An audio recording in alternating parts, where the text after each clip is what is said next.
Selamat sejahtera dan salam sehati sejiwa. Mangsa kebakaran di kampung Masjid Jalan Abang Galau Bintulu yang rumah mereka musnah dalam kebakaran pada pukul 10 pagi semalam menerima bantuan segera dari Ahli Parlimen Bintulu Datuk Seri Tiong King Sing. Bantuan awal terdiri dari barang makanan dan pakaian yang sangat diperlukan oleh mangsa kebakaran. Unit Bergerak Parti Demokratik Progresif Sarawak SPDP diketuai Puan Florison menguruskan pengagihan bantuan tersebut. Menurut beliau, pihaknya kini sedang mengenal pasti keperluan bantuan segera lain semua mangsa kebakaran itu, terutama 13 pelajar sekolah yang kelengkapan persekolahan mereka musnah. Seramai 75 orang termasuk 13 pelajar sekolah tinggal sehelai sepinggang dalam kejadian kebakaran itu. 6 buah rumah yang didiami 16 keluarga musnah 100% dijilat api. Dari tempoh Januari hingga 28 Disember lepas, Kementerian Perdagangan Dalam Negeri, Koperasi dan Kepegunaan KPDNKK Negeri Sarawak telah memeriksa sebanyak 78,373 premis di seluruh negeri.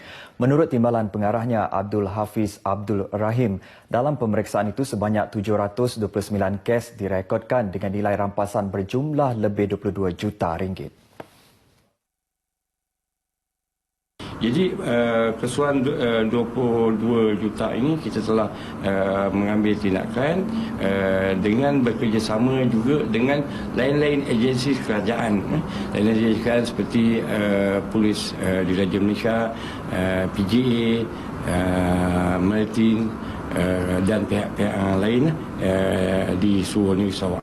Katanya data itu diperolehi daripada 7 pecahan akta di bawah KPDNKK.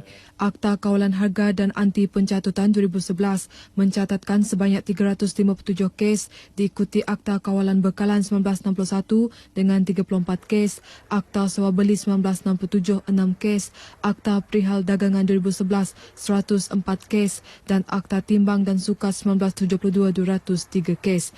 Manakala bagi Akta Hak Cipta 1987 sebanyak 7 kes direkodkan dan Akta Pelindungan Pengguna 1999 18 kes.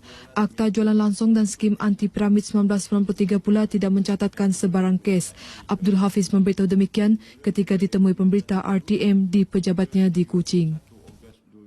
Sementara itu, bahagian Kuching merekodkan kes tertinggi dalam operasi catut yang bermula dari Januari sehingga 17 November lepas, iaitu sebanyak 133 kes.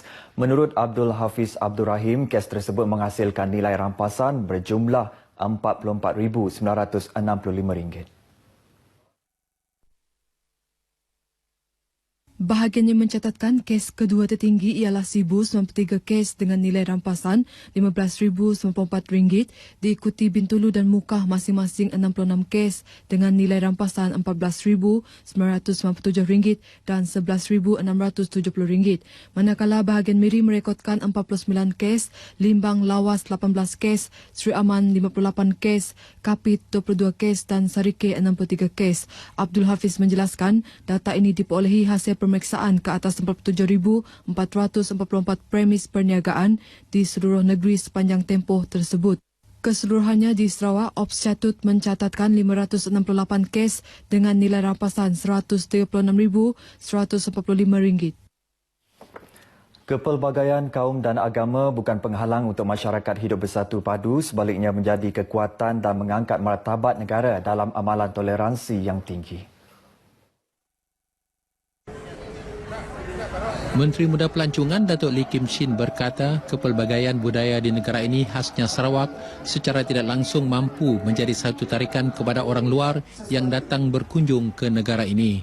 Beliau berkata demikian dalam majlis rumah terbuka Christmas di Gereja Good Shepherd Lutong di Miri. Katanya sifat keterbukaan masyarakat pelbagai kaum di negeri ini tidak dapat dinafikan dengan kehadiran masyarakat bukan Kristian yang turut tidak ketinggalan untuk berkunjung ke rumah terbuka itu. Tambah beliau, Miri menjadi contoh terbaik dalam mengamalkan toleransi dan keharmonian beragama, terutama melalui keagraban rumah-rumah ibadat seperti Gereja Good Shepherd dan Masjid An-Naim Lutong yang hanya terletak bersebelahan antara satu sama lain. Justru beliau berharap semangat perpaduan yang telah wujud sejak sekian lama terus diperkukuh bagi menikmati keharmonian yang berterusan. Tahun 2016 menyaksikan Sarawak Bumi Kenyalang selaku tuan rumah telah berjaya menganjurkan beberapa siri penganjuran kejohanan kebangsaan termasuk acara berprestij bertaraf antarabangsa.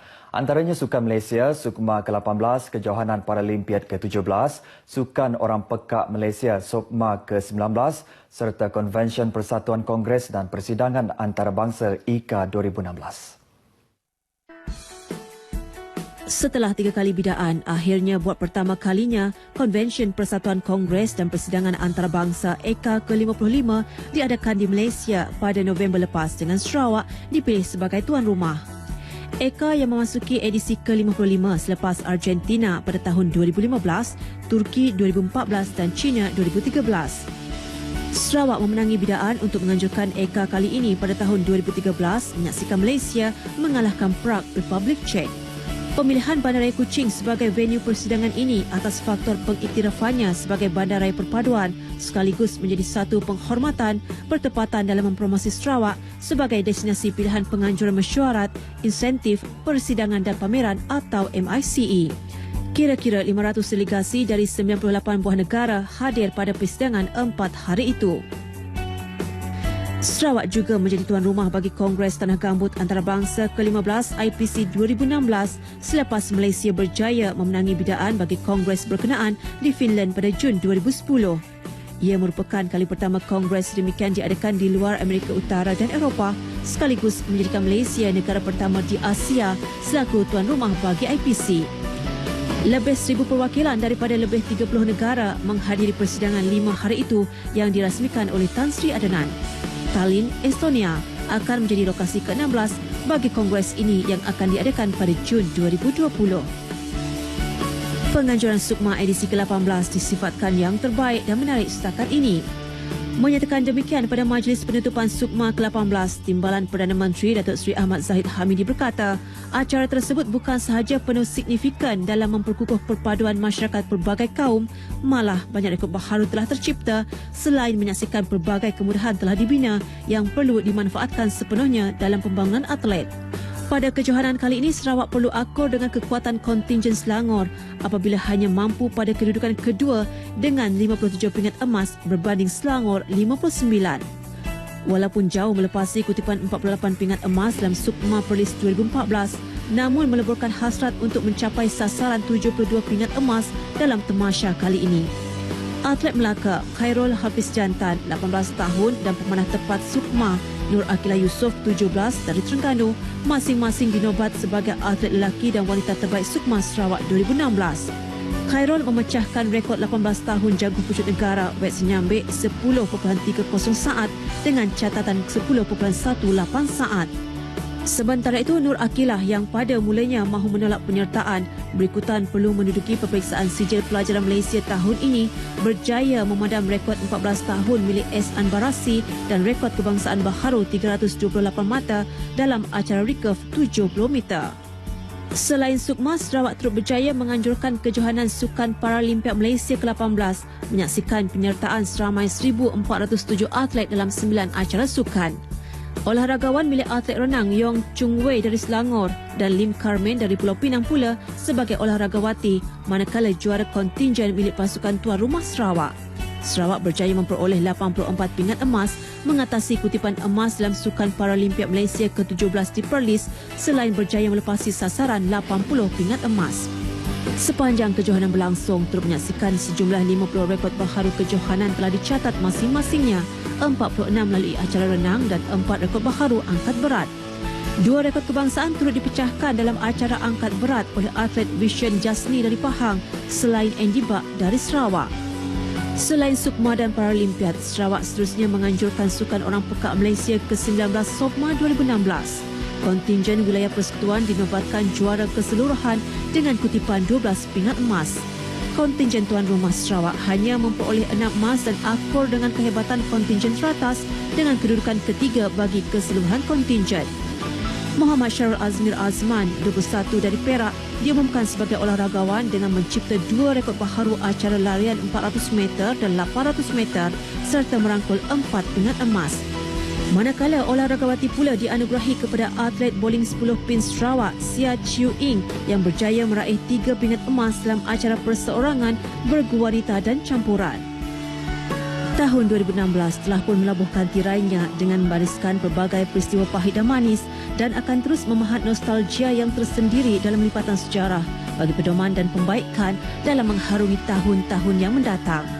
Selamat tinggal 2016 dan kami warga penerbitan Berita Ehwal Semasa Sarawak bersedia untuk menghadapi tahun 2017 dengan harapan dan komitmen padu menyampaikan berita buat semua.